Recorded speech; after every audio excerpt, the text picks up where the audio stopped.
Bagong Feng Shui Reboot, kumpirmado na mula sa Star Creatives. Kumpirmado na ang paggawa ng bagong bersyon ng iconic horror classic na Feng Shui. Ang pelikulang minsang pinangunahan ni Chris Aquino at tumatak bilang isa sa pinakamahusay na Pinoy horror film. Mapapanood ang bagong bersyon bilang seryeng handog ng Star Creative at eksklusibong ilalabas sa iWant. Ayon sa mga insider, gagawing mas makabago at mas madilim ang atake ng kwento, ngunit mananatili raw ang core element na nagpakilala sa pelikula, ang malakapalarang sumpa ng Bagua Mirror.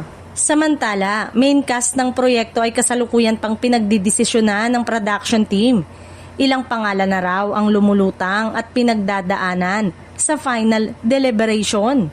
Kabilang dito ang ilan sa pinakakinikilala ngayong dramatic actress na may kakayanang magdala ng matitinding emosyon, kaya't marami ang nag-aabang kung sino ang hahalili sa iconic role na minsang ginampanan ni Chris Aquino.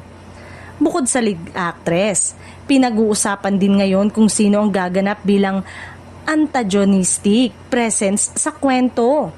Kasama na ang mga makakasalamuhan ng bagong bida sa unti-unting paglala ng sumpa. Target ng production na magsimula ang principal photography sa unang bahagi ng 2026, kaya inaasang ilalabas sa mga opisyal na announcement, cast reveal, poster at unang teaser sa mga susunod na buwan.